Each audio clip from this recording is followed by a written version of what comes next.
akan membahas tentang Rencana Pembangunan Jangka Panjang Nasional berdasarkan Undang-Undang Nomor 25 Tahun 2004. Rencana Pembangunan Jangka Panjang Nasional atau akrab kita sapa dengan RPJPN merupakan sebuah penjabaran dari terbentuknya pemerintahan negara Indonesia yang tercantum di dalam Undang-Undang Dasar Negara Republik Indonesia tahun 1945. Rencana Pembangunan Jangka Panjang atau selanjutnya kita sebut dengan RPJP adalah sebuah dokumen rencana pembangunan dalam rentan waktu 20 tahun. Penyusunan RPJP terbagi dari 3 hal. Yang pertama yaitu penyiapan rancangan awal pembangunan. Yang kedua adalah musyawarah perencanaan pembangunan atau biasa kita sebut dengan musrembang. Dan yang ketiga adalah penyusunan rancangan akhir rencana pembangunan dengan 6 langkah utama. Yang pertama, seorang menteri menyiapkan rancangan RPJP nasional. Yang kedua, dari rancangan tadi menjadi bahan utama bagi proses musrembang. Nah, yang ketiga, proses musrembang diselenggarakan dalam rangka menyusun rencana pembangunan yang melibatkan unsur-unsur pemerintah dan juga melibatkan masyarakat. Menteri menyelenggarakan musrembang secara nasional. Selanjutnya, musrembang diadakan paling lambat 1 tahun sebelum periode berakhirnya RPJP tahun sebelumnya. Dan yang terakhir, RPJP nasional ditetapkan bersama dengan undang-undang oleh seorang menteri. Pembangunan Jangka Menengah Nasional atau RPJMN menurut Undang-Undang Nomor 25 Tahun 2004 tentang Sistem Perencanaan Pembangunan Nasional. Apa pengertian dari Rencana Pembangunan Jangka Menengah? Rencana Pembangunan Jangka Menengah yang selanjutnya disingkat dengan RPJM adalah dokumen perencanaan untuk periode 5 tahun.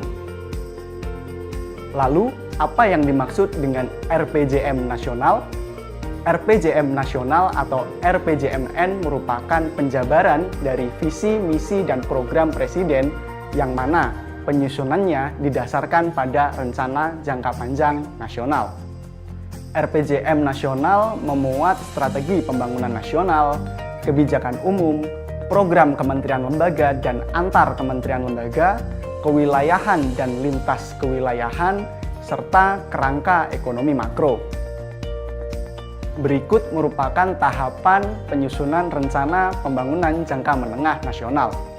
Pertama, Menteri menyiapkan rancangan awal RPJM nasional sebagai penjabaran visi, misi, dan program Presiden ke dalam strategi pembangunan nasional, kebijakan umum, program prioritas Presiden, serta kerangka ekonomi makro. Kedua, pimpinan kementerian lembaga menyusun rancangan awal rencana strategis kementerian lembaga sesuai dengan tugas pokok dan fungsinya dengan berpedoman kepada rancangan awal RPJM nasional. Ketiga, Menteri melakukan penyusunan rancangan RPJM nasional dengan menggunakan rancangan awal Renstra Kementerian Lembaga.